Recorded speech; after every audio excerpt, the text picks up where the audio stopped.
Marc-André Ter Stegen has always had his fans and haters amongst Barcelona fans. Often he'll be Barca's most loved player one day and their most despised player on the other. In the current season, he's again had some moments that made people doubt him and made them question whether Ter Stegen is even still the right goalkeeper for Barcelona in the first place. If you're one of those people, if you doubt Marc-André Ter Stegen, then this video is for you. Cause Ter Stegen is the last Barcelona player you should be questioning, and here you'll hear exactly why.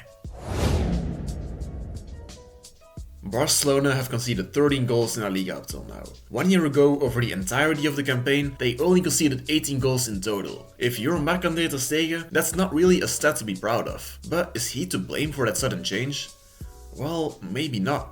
I would even go as far as saying that if there's one man who is not to blame, it is Ter Stegen. 1 year ago, Barcelona had a solid structure as a team. A midfield with well-defined roles, a defense with one attacking fullback in Alejandro Balde, and one defensive-minded fullback in Koundé or Araujo, and two world-class centre-backs. That kind of system was hard to play against for any opponents. Now, because of departures and injuries, Xavi has been trying a lot of new things.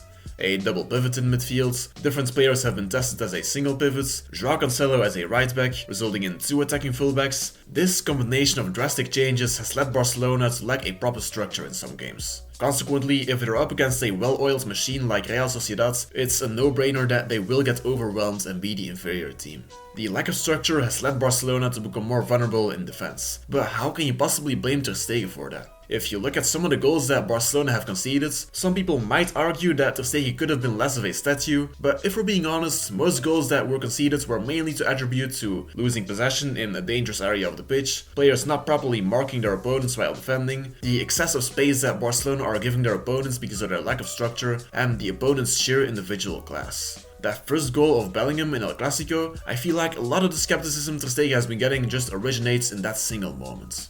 If you watch the replay, you tend to underestimate how hard that shot actually was. That was just a world-class shot from distance, and you can't really blame Ter Stegen for it. Conclusion: Barcelona have indeed been conceding many goals this season, but that's not really to blame on Ter Stegen himself.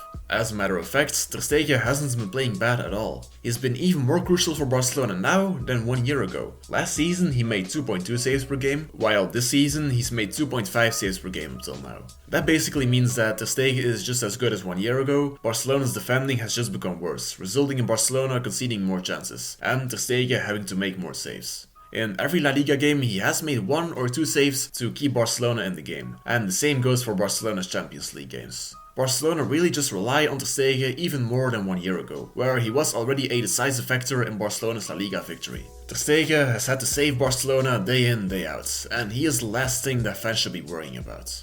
One thing that some people might criticize Ter Stegen for though, is that he doesn't seem to always give it his all. That he sometimes might accept his own mistakes when he should be more critical. That he's not enough of a winner. If you take a look at Ter Stegen's Barca career, one thing is definitely for sure. He has had to endure a lot of pain and criticism. He started in a team that was the best in the world, was part of it when it decayed, made crucial mistakes in some of Barcelona's worst ever defeats, and was always one of the first players to be criticized. After all of those humiliations in Europe, Ter Stegen was indeed one of those players who seemed to have lost the will to fight for every trophy. In his first years he was world class, but around 2020 and 2021 he just seemed to play without any confidence.